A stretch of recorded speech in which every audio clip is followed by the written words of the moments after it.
지역이 살아야 대한민국이 산다. 지역소생연구소.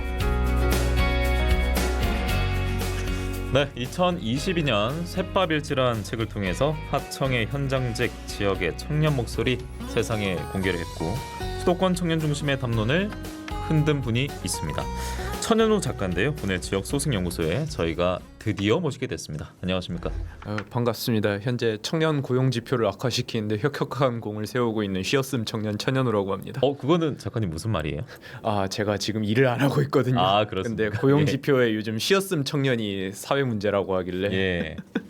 지금 뭔가 일을 하고 있는 청년으로 이 지표에 반영이 되지 않고 있는 그렇습니다. 그런 노는 작가님이군요. 사람으로 되어 있더라고요. 저희가 이 코너를 만들면서부터 저희 제작진이 작가님 가장 모시고 싶었다라고 말씀을 하더라고요. 그래서 제가 드디어 모시게 됐습니다라고 소개를 해드렸고요. 아무래도 뭐 방송 출연 많이 하시고 해서 오늘 출연 전혀 떨리지 않을 것 같습니다. 아니요, 생방송이라서 엄청 떨고 있는데 억지로 참고 있어요. MBC 경남 시청자 청취자분들은 또 첫 문장이라는 프로그램 통해서 아마 작가님이 굉장히 또 익숙할 것 같습니다. 무엇보다 그 창원, 그러니까 마산 태생이시고요. 네, 맞습니다. 유년 시절부터 용접 노동자 생활하셨고 그 이후에도 책도 쓰셨는데 그 활동 이제 지역이 또 우리 지역이었었고요. 그런데 요즘은 최근에 서울에 계셨다고 들었어요. 네. 서울에 있다가 이제 다시 내려오게 된 거죠. 서울에 왜 가셨던 거예요? 서울에 이제 헤드헌팅을 받아가지고 이제 얼룩소라고 하는 이제 새로운 미디어를 좀 만들어 보고자 했던 움직임이 있었는데 제가 그 회사랑 좀 잘 안 맞는 것도 있고 결정적으로 제가 그러니까 거기서 이제 그 회사에서 기대했던 거는 저널리스트로서의 역량이었는데 저는 저널리스트로서는 잘 안 맞는 것 같더라고요. 그래서 다시 우리 지역으로 돌아오셨고 이게 그러면 맞습니다. 온지는 얼마나 되셨어요? 온지 이제 2개월이 안 되고 있습니다. 2달이 안 됐습니까? 네. 저도 이제 고향 유년 시절 경남에서 보냈는데 제 친구들은 딱 반반으로 나뉘더라고요. 왜냐면 서울살이 하셨다고 하니까 야 이건 죽어도 서울 수도권 있어야 돼 하는 친구도 있고 그래도 지역이 좋다 고향이 좋다 하는 친구도 있던데 작가님은 좀 어느 쪽이세요? 갔다 오셨으니까. 저는 서울로 올라간 사람들을 이해는 해요. 그러니까 왜냐하면 불안해서 안 가는 건데 고향 좋았다는 사람들이 더 많을 거라고 저는 추정하고 있거든요. 사실 친구들 중에서도 서울 올라가면 다 우거지상으로 올라가는 경우가 많아가지고. 저는 그래서 작가님은, 지역 청년들이 그러니까 저 같은 경우는 마찬가지로 보통 지역 청년들과 같이 지역이 더 편합니다. 그렇습니까? 그 작가님 책을 읽은 분들 중에서는 그 용접 노동자의 또 삶을 빽빽히 기록하셨기 때문에 야 이제는 전업 작가 하나보다라고 할 수도 있을 것 같아요. 전업 작가 아니고요. 전업 작가를 하기에는 제가 기본적으로 화이트 칼라 노동이랑 잘 맞지가 않아요. 블루 칼라랑 가깝습니까? 네, 블루 칼라 노동이라는 건 나중에도 한번 말씀드릴 기회가 있을 것 같지만은 블루 칼라 노동은 점층적으로 쌓여요. 그리고 하루에 무조건 자기가 한 발을 앞으로 전진하는 노동인데 화이트 칼라는 팍 이렇게 올라갈 때도 있고 끝도 없이 떨어질 때도 있고 이래가지고 제가 루틴을 되게 강조하는 사람이라 가지고 아침 일찍 일어나서 그냥 일찍 자고 뭐 이런 것들을 강조하는 사람이라 저랑 잘 안 맞는 것 같습니다. 그러면 글밥과 이제 셋밥을 계속 동시에 먹을 예정이시군요. 네, 그리고 그거 쪽을 더 바라는 분들도 많고요. 그렇죠. 그래서 그 천연우라는 이름이 각인된 셋밥일지 얘기를 많이 해보려고 합니다. 뭐 물론 다른 방송에서 많이 이야기하셨겠습니다만 문재인 전 대통령 그러니까 문픽을 통해서 주목받은 책이었는데 당시에는 왜 쓰게 되셨어요? 가장 결정적인 계기는 제가 2018년에 입사했던 회사에서 2019년쯤 봄쯤에 일어난 산재 때문이었는데요. 이게 거대한 철판을 이렇게 옮기다가 후크가 이렇게 툭 떨어져가지고 과장님이 이제 발목을 이렇게 콱 찍히셨어요. 그러니까 다행히 그 미리 파악을 하셔가지고 몸을 빼긴 뺐는데 철판이 너무 커가지고 그리고 튀임 방향이 하필이면은 좀 걸렸군요. 그렇게 돼버려가지고 그걸 보면서 제가 그때까지 좀 평온한 상태였거든요. 이때까지 힘들었던 일들 좀 정리하고 평온했는데 그때 느낀 거죠. 내가 지금 이렇게 멀쩡하게 일하고 있는 거 운이 좋아서구나 단지. 이게 이런 현실들 내가 운이 좋아야만 계속 멀쩡하게 일할 수 있는 현실들을 누가 알아주지? 이러다 보니까 이제 쓰려고 생각을 했었는데 예. 정확히 말하자면 이거는 이제 하나의 동기였고 예. 가장 큰 거는 이제 2021년 4월에 이제 보궐선거 때 예. 청년 담론들을 가지고 이제 얘기가 많았었거든요. 당시 투표 결과가 20대 남성들이 좀 스파이크가 튀었어요. 이제 보수 이대남 정당에다가 뭐 많이 얘기할 때, 찍었죠. 예. 많이 찍어가지고 그걸 가지고 막 페이스북이나 이런 SNS 같은 데서 20대 남성들을 엄청 성토하는데 그 20대 남성이라는 모델을 자세히 들어보니까 제가 아니에요. 그러니까 4년제 나오고 예. 이제 어떻게든 취업을 한 번쯤은 유예할 수 있고 대기업을 노리고 있는 그런 친구들이 20대 남성으로 이렇게 표가 박혀 있더라고요. 그러니까 나이로 보면 같은 청년인데 그쵸. 다르다. 예. 저는 아예 그냥 언급이 안 되는 거예요. 존재한지도 모르는 거예요, 사람들이. 예. 그래가지고 그냥 거기다가 대고 아니 당신들이 왜 이렇게 함부로 20대 남성들을 말하지? 이런 식으로 화를 냈었는데 그게 예. 좀 떠가지고 칼럼니스트를 이렇게 좀 쓰다가 예. 출판 제안을 받게 돼가지고 그때 이제 그 우라를 많이 쓴 게 쇳밥일지입니다. 원래는 일기였다고 들었는데요. 네, 예. 일기였었는데 예. 그 주간경향에서 시작했었을 때 일기로 제가 보냈었는데 예. 일지로 잘못 나간 거예요. 작가님 어떡하죠 이러는데 예. 오히려 좋은데요? 그러니까 오히려 입에 더 잘 붙습니다. 네, 그러니까 이제 그 오히려 좋아가지고 이분이 아마 그렇게 했던 것 같은데 예. 예, 정말 감사한 일이죠. 이건 뭐 저 혼자 생각입니다만 지금 자료 화면 나오고 있는데 SNS 글인데요. 책 많이 팔렸어요, 작가님? 책 총합 전자책까지 해서 한 2만 부 정도 팔린 것 같습니다. 2만 부요? 네네네. 제가 감이 잘 안 와서 그런데 그 정도면은 준수한 성적인 거죠.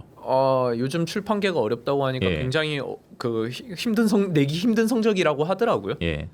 그만큼 특히나 그 독자 중에서도 현장직 노동자분들은 아마 읽으면서도 공감을 더 많이 하셨을 것 같은데 용접 있지 않습니까? 네네. 용접만 들으면 굉장히 좀 노동 중에서도 좀 거친 노동으로 느껴지거든요. 작가님에게 용접은 좀 어떤 의미입니까? 실제로 거친 노동이라는 편견이 있는데 예. 현장에서 물론 이제 숙련되는데 되게 어려운 노동인 건 맞습니다. 숙련이 어려운 것과는 별개로 예. 현장에서 상당히 쉬운 축에 속한 몸이 덜 힘들어요. 정확히 말하자면 예. 몸이 덜 힘든 축의 노동이고 이게 숙련 쌓아나가는 재미가 있는 노동이거든요. 예. 그러니까 제가 용접을 했으면은 제 결과를 바로 이제 성적표로 바로 받아볼 수가 있잖아요. 용접이 근데 이제 잘된 거 못된 걸 구분하기 되게 직관적으로 나와요. 못된 거 삐뚤삐뚤하고 막 예. 이런 식으로 막 눈으로 보면 바로 압니까? 예. 네, 그런 식인데 예. 이 직관적으로 성적표를 바로 받아들일 수 있다는 거 그리고 어쨌든 간에 제 손으로 뭔가를 했다는 거 예. 이것들이 종합적으로 보여서 와 이거 완전 내 천직이다. 너무 마음에 든다. 그래가지고 계속 하려고 마음 먹게 됐었죠. 예, 이 용접 이제 그 일을 하셨던 그 내용에 대해서 이야기는 좀 차치하고 여러 이제 그 제조업 현장에서 일을 하셨잖아요. 네. 우리 지역의 제조업 현장 이 노동 환경은 좀 어떻게 성적표를 주시겠어요? 평가를 해보신다면 좀 애증의 공간일 것 같긴 한데 창원공단으로 하자면 솔직히 말하자면 낙제점이다. 낙제점이고 예. 그 시설 그 변화가 무엇이냐고 이렇게 저한테 물어보면은 창원공단에서 10년쯤 일했는데 예. 10년 동안 무슨 변화가 있었어 하면은 예. 딱 한 개밖에 변화가 없었다. 어떤 겁니까? 인구 구성밖에 없었다. 인구 구성밖에 변화가 없었다. 네, 예. 그러니까 어떻게 인구 구성이 정확히 말하면은 외국인 노동자가 많아지고 나이는 더 늙어가고 내국인의 예. 그냥 이것 빼고는 아무 변화가 없었다고 봐도 무방합니다. 그러니까 우리 지역 청년들은 일자리 찾기 위해서 수도권 떠나고 있고 또 우리 지역 그 제조업 현장에서 일을 좀 안 하려고 하다 보니까 이주민 노동자들이 지금 많이 들어와 있는 상황. 네, 그런 시기기도 하고 예. 이제 그런 이주 노동자들이 일을 해서 그 싼 인건비 가지고 예. 아주 약간의 이익을 내는 그런 산업들밖에 없는 거죠. 현장에서는 그러면 지금 뭐 청년 인구가 유출되고 있다, 지역의 위기다 이런 거에 대한 고민이 그런 흔적이 잘 안 보였겠네요. 그렇죠. 아무래도 예. 왜냐하면 청년이 필요하다라고 했을 때 일터에서 예, 예. 뭐가 가장 중요하냐면은 결국은 일터에 혁신이 있고 이게 기업이 발전하고 막 이러려면은 예. 뛰어난 아이디어도 필요하고 좀 기존 상상에서 벗어날 수 있는 그런 것들이 필요한 거고 그렇기 때문에 청년이 어쨌든 간에 쓸모 있다라고 평가받는 건데 예. 키워야 된다고 평가받는 건데 사실은 이런 데서 혁신이 어떻게 일어날 수 있죠? 인건비 이렇게 먹기에 급급한 기업들이 무슨 혁신 같은 것들을 논할 수 있겠어요? 그러니까 청년 문제에 대해서는 없는 거죠. 그냥 외국인 노동자 쓸 대로 다 쓴 다음에 뭐 장사 접지 뭐. 예.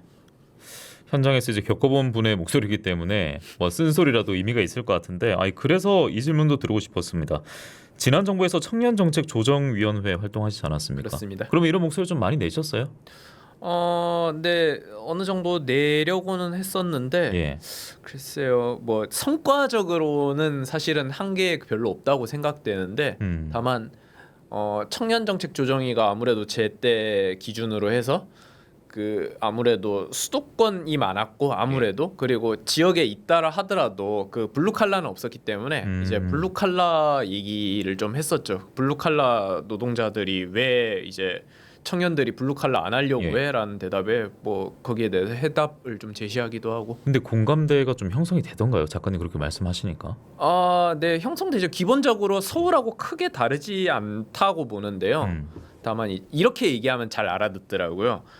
우리가 공장 가는 이유가 뭐냐? 공장 가는 이유는 그 돈도 적고 위험하고 막 힘든데 왜 갔었냐면은 그 기성세대는 우리가 어쨌든 간에 커리어를 밟고 더 올라갈 수 있고 10년 뒤에는 내가 어쨌든 간에 상당한 수준의 임금을 받고 고용도 보장되고 이런 것들이 가능했기 때문에 공장 일을 했었다. 그런데 지금은 그게 아무것도 지켜지지 않는다. 그리고 지역 청년들 그거 다 안다. 우리는 하청에서 벗어날 수 없고 월급 200만 원의 늪에서 벗어날 수 없다는 걸 안다. 그렇기 때문에 안 가는 거다. 힘든 일을 기피해서가 아니다. 라고 말씀을 다 알아듣더라고요. 야, 어찌 보면 그 미래가 뻔히 보이기 때문에 그렇죠. 아무리 뭐 다른 내용으로 유혹을 하더라도 갈 수조차 없는 상황이다. 그걸 청년들이 다 알고 있다. 네, 그러니까 이제 그 공장 가서 기술 배워라라는 것들이 이제 더 이상 통하지 않는 시대가 된 거죠. 그리고 노동의 가치에 대한 생각도 요즘 많이 바뀐 것 같습니다. 그렇죠. 아무래도 이제 공장에서 이제 창원공단을 이끌었던 원동력이 아무래도 그 박정희 대통령의 그 중화국 육성 정책과 좀 맞물려 있다 보니까 약간 저는 그분들이 이제 그 당시에 일했던 선배님들의 생각들은 전부 다 약간 준 공무원 태세였다고 생각하거든요. 저는. 네, 그런 그것들이 있었는데 이제는 그런 것들 없잖아요. 사실은 이제 우리는 개인의 시대에 접어들었고 개인의 합리적인 일들을 좀 찾아가야 되는 시대고. 네. 그렇다 보니까 이게 좋지 않은 옵션을 굳이 선택할 이유가 없는 거죠. 그렇군요. 실시간 댓글로도 저도 용접하는데 괜히 반갑습니다 하시면서 최저임금 문제 때문에 젊은 세대들이 일하러 안 올 겁니다. 이렇게 남겨주셨습니다. 네, 천연 작가 얘기를 하고 있는데 분위기를 좀 바꿔봐야겠습니다. 저희 전반전부터 좀 분위기가 좀 우울하게 진행이 돼서 청년으로 모셨으니까 또 청년하면은 연애, 결혼 문제도 빼놓을 수 없지 않겠습니까? 그래서 일자리 좀 벗어나서 얘기해 보겠습니다. 저희 제작진이 또 작가님 얘기할 때 미리 그 얘기하더라고요. 요즘 패션에 대해서 관심 많다. 그래서 블루 컬러에서 이제 뭐 퍼스널 컬러 쪽으로 관심이 좀 바뀌었나? 이런 생각했거든요. 옷 같은 경우는 제가 원래 직장이 그 뚝섬역 성수도역에 있었거든요. 거기에 서울에 이제 계실 때 옷 잘 입는다는 사람들 다 몰려 있었는데 거기 좀 힙한 분들 많죠 요새. 너무 멋있는데 보고 있으면 너무 멋있었는데 따라하기가 좀 그런 거예요. 왜냐하면 남들한테 보여주긴 또 싫어가지고 서울에서는 그래서 남들이 이제 거기 패션 쪽에서는 클론룩이라고 하는데 다 비슷비슷하게 그냥 그렇게 꾸미다가 내려왔는데 뭐 사람 눈치 볼 게 뭐 있죠? 그렇게 해가지고 이제 옷을 좀 바꿔 입기 시작한 거죠. 클론 따지기 전에 일단 청년 보기가 가면 갈수록 힘들어지고 있다 보니까 지역에서 그게 참 안타까운 대목이긴 합니다. 그러면 그런 얘기 쉽게 하잖아요. 누굴 만나야 연애도 하고 결혼도 하고 그래야 또 애도 낳지. 그런데 지역에 있는 청년들은 뭐 좀 자발적으로 M4 세대로 지금 가고 있지 않나? 이런 좀 걱정이 많이 됩니다. 사실은 연애가 힘든 건 수도권도 마찬가지고 그냥 전반적으로 연애 자체가 약간 사치제 느낌으로 격상된 느낌이 있어요. 대한민국 전반적으로 봤을 때. 네, 제가 그 애니메이션이나 이런 것들을 봐도 변화가 예전에 이제 막 러브 코미디 이런 장르 같은 경우는 연애를 꽁꽁 숨어서 했었거든요. 지금은 근데 그 반에 어느 여자애가 전화 갔다 이러면은 미리 알리고 시작을 해요. 연애가 과시제가 돼버린 거죠. 이 시대 자체가. 그래가지고 연애가 굉장히 어려운데 지역은 좀 더 어려운 이유는 뭐 이제 여러 가지 이유가 있겠죠. 어떤 게 있다 보세요? 조건을 한 4가지로 보자면은 절대적 인구죠. 일단은 절대적 인구가 적은 거. 사람이 적다. 예. 두 번째 인구 비율 자체 여성이 적습니다. 여성들이 이제 일자리가 훨씬 없고 기회도 훨씬 적기 때문에 지역이 그래서 없고 그 다음에 그 상태에서 노동이 성별 분업이 많이 돼 있어요. 지역은 예. 그러니까 공장 갈 애들 공장 가고 여성들은 이제 핑크 칼라잠 뭐 이제 간호사 뭐 요양보호사 이런 것 쪽으로 많이 가는 데다가 예.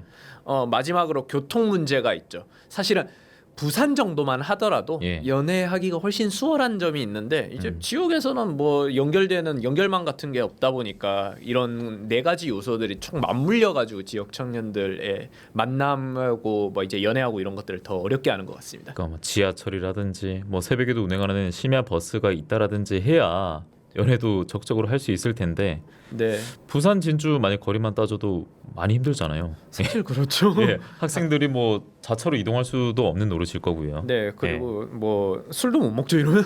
그렇죠. 네. 작가님 2030 지역의 남성 있잖아요. 네네. 좀 어떤 시각으로 바라보고 있을까요? 이 대한민국에서 우리 얘긴데요, 사실. 존재하는 걸 알긴 아나요? 아 존재 자체 모를까요? 예. 주류 담론에서 애초에 벗어나 있고 그것 때문에 셋밥일지가 어느 정도 주목받았다고 생각을 하는데요. 예. 그냥 지역 청년이라는 걸 그냥 몰라요. 있는지 모르고 그냥 수도권의 어떠한 그걸로 딱 퉁쳐버리는데 예. 이게 결국은 청년이다라고 프레임하는 게 이제 정치권이 아무래도 강하고 정치권들은 분류하는 걸 좋아하거든요. 예, 근데 예. 분류하다 보면은 어디선가는 빵꾸가 나요. 근데 지역이란 변수가 막 굉장히 많이 빵꾸가 나 있더라고요 보니까. 지역이 근데 위기고 계속해서 지금 수도권 일극 체제에서 양극화가 심해지고 있는데 오히려 좀 배제돼 있다 이런 말씀하신 것 같습니다. 근데 그걸 바꿀 생각도 크게 없는 것 같기도 하고요. 그렇죠. 뭔가 바꾸려고 하는 시도들이 좀 있었던 것 같기도 한데 예. 요즘 들면은 다시 그냥 원점으로 돌아가는 것 같아요. 그러면요 작가님 다시 한번 이거는 상상입니다. 청년 정책 조정위 같은 역할을 다시 한번 제안을 하면서 이번에는 작가가 제안하는 대로 우리가 다 현실화 해보도록 노력을 하겠다. 진짜 하겠다라고 한다면 어떤 걸 좀 제안하고 싶으세요? 이 위기를 좀 돌파하기 위해서. 딱 하나만 지역에 뭔가 하고 싶다면은 예. 저는 지하철 철도 연결이요. 결국은 연결이 되어야 저는 뭔가가 어쨌든 간에 바뀐다고 생각을 하는데 뭐 일자리 이런 것들 다 좋지만은 예. 일단은 연결망이 있어야 일자리도 내려올 수 있는 거잖아요. 사실 판교가 서울하고 가깝지는 않지 않습니까? 그렇죠. 예. 예, 그럼에도 불구하고 왜 잘 돼 있냐면은 그 이제 지하철로 연결이 매우 잘 돼 있으니까요. 급속 이거 갑자기 용어가 생각이 안 예, 나는데. 천천히 말씀해 주십시오. 네네. 예. 지하철이 그렇게 잘 연결돼 있으니까 그렇게 예. 가는 거 아니에요. 결국은 연결이고 이거 연결을 하기 위해서는 이제 수익성 같은 것들을 다 이제 기재부에서 예. 따져 볼 텐데. 그런데 그게 거기서 그러니까 브레이크가 걸리더라고요. 그렇죠. 예. 기재부를 이겨라 싸움에서 기재부를 못 이겨서. 아니 수도권은 뭐 GTX 하면은 정말 시원시원하게 뚫리는데 이 예. 지역에는 철도 얘기 나오면은 이게 단번에 해결되지가 않더라고요. 그러니까요. 예. 그랬는데 안 하면은 진짜로 못 사는 거죠. 그냥 버리자는 거죠. 아 실제로 그걸 하지 않으면 네. 그거라도 하지 않으면 네, 수익성 따질 때가 아니죠, 사실. 예. 그렇죠. 예, 그게 참 우리 2030 지역의 청년들은 정말 호소하고 싶은 얘기긴 합니다. 예, 했는데 뭐 돈 안 된다. 그걸로 지금 이 위기 논할 문제가 아니거든요. 골든 타임도 지나지 않았을까 오히려 더 우려가 될 정도지 않겠습니까? 저도 사실은 그렇게 보고 있고 사실 그렇기 때문에 결국은 제일 빠르게 하면 좋다. 빠르게 하면 좋은 것들 이제 인구 구성하고 이제 산업 체계도 정비를 해야 되고 미래를 준비해야죠. 그렇게 예. 해가지고. 그러면 다음 책도 지금 쓰실 준비를 하고 계실 것 같은데 저희가 좀 약간 좀 톤을 올려서 얘기했던 이런 내용들을 좀 담고 있는 겁니까? 어떤 내용의 책을 준비하고 있어요? 책은 이제 르포르타주도 하나 준비를 하고 있고요. 그건 뭔데요? 제가 잘 모릅니다. 이제 저가 현장에서 다른 현장으로 갈 것입니다. 현장으로 가서 이제 겪은 일들을 좀 다시 써보려고 하고요. 예. 이제 근데 셋밥일지는 에세이에 가깝죠. 제 개인의 경험이었다면은 이제 이 전체 판이 어떤 건가? 예. 여기에 일한 사람들은 어떤 생각이지? 이 산업을 생각하고 있고 역사는 어떻게 되는 거지? 이런 것들을 종합적으로 묶어서 얘기하는 걸 쓰고 싶고요. 현재 하고 있는 거는 이제 예. 그 제가 월급 사실주의라고 해서 이제 소설가 장양명 씨가 이렇게 주도를 했었던 동인에서 이제 단편 소설을 썼는데 예. 그쪽이 이제 극사실주의 노동을 쓰는 소설을 쓰는 그룹이에요. 거기에 입각해가지고 단편집을 좀 만들어보고 있고요. 그 다음에 장편 소설은 이틀 전에 계약을 했습니다. 지역 가지고 로맨스 소설을 써보고 싶어요. 그러면 지금 한 권만 쓰고 있는 게 아닌 거네요. 그쵸. 계약만 무책임하게 남발하고 예. 글 진행 속도는 더딘 그런 상태입니다. 확실히 작가님 요즘 들어서 연애에 대한 관심은 좀 많이 늘고 있다는 것을 제가 좀 느낌이 오네요. 이게 쉽지가 않네요. 근데 아니 지역 청년으로서 연애 결혼도 쉽지 않고 서울에서 이제 그 책을 쓰는 작업을 하다가 이제 다시 우리 지역으로 돌아오지 않았습니까? 예. 그 이제 용접 노동자와 이제 작가라는 창작자 역할을 겸하면서 이제 살아가실 텐데 창원이란 환경 자체는 창작자에게 좀 어떤 공간인 것 같습니까? 어떤 지역인 것 같습니까? 사람마다 다르지 싶어요. 사람마다 다른데 예. 영감을 그러니까 작가란 스펙트럼도 굉장히 다양하지 않습니까? 사실은 그렇기 그렇죠. 때문에 예. 집적돼 있어야 되고 사람을 많이 만나야 되는 작가들이 있는 반면에 예. 뭐 이제 소설 쓰시는 분들 같은 경우 이제 좀 더 자기 시간을 필요로 하는 분들한테는 지역이 좀 더 유리하겠는데 저는 이제 자기 시간이 필요한 작업을 많이 하고 있기 때문에 결과적으로 창원이 훨씬 좋습니다. 서울은 기껏 뻑하면 사람들이 만나자고 해가지고 네, 피곤하더라고요. 그래도 누군가는 야 한강 보면서 딱 하면은 글도 더 잘 써지고 그런 거 아니냐 이렇게 물어보실 것 같아서 여쭤봤습니다. 그쵸. 한강 카페 커피가 10,000원인 거를 제외하면은 그걸 상당히 제외하면은 괜찮죠. 예. 현장직에 대한 갈증도 분명히 있을 것 같습니다, 작가님. 현장직 너무 좋죠. 현장직 물론 사실은 좀 겁이 나기는 해요. 겁이 안 난다면 거짓말이고. 매번 하면서도 겁이 난다. 그렇죠. 예. 아무래도 육체적으로 힘든 것들 이런 것들이 적응하는 데까지 시간이 좀 걸리고 예. 좀 꺼려지는 게 있지만은 그럼에도 불구하고 하고 싶죠. 그리고 해야 하고 그걸 바라는 분들이 많기 때문에 그러면 예. 해야죠. 예. 모두의 말씀하신 대로 글밥만 먹는 게 아니고 새밥도 계속 먹어가면서 이 청년의 삶을 이어갈 것이다 라고 말씀을 해주셨습니다. 남은 시간이 1분여 되는데요. 끝으로 또 방송 출연하셔서 또 지역 방송에 나오셨으니까 꼭 전하고 싶은 말씀이 있다면 말씀해 주시기 바랍니다. 오늘 지역 위기 가지고 얘기를 많이 했었는데 저는 지금 마산이란 지역을 너무너무 사랑하거든요. 저는 예. 그래가지고 마산이 어떻게 되는가에 지금 좀 보고 있으면 옛날과 같지 않은 것들 그 인구 구성비 중에서 어린이 찔끔 있고 노인들 많고 뭐 이런 인구 구조 청년 아이 실종돼 있는 이 구조를 보고 있으면 되게 안타깝고 이런 것들을 위해서 같이 이제 방송사에서도 위기감을 느끼고 있고 같이 하고 싶어하는 분들이 많다는 걸 보면서 되게 뿌듯합니다. 저도 어쨌든 간에 마산에 있으면서 방법을 많이 강구해 보겠습니다. 예, 새밥, 글밥 그리고 또 오늘 방송 출연해 주셨으니까 저희 방송에서 방송물도 좀 많이 드렸으면 좋겠습니다. 좀 잦은 출연을 기다리면서 천연욱 작가와 인사드리도록 하겠습니다.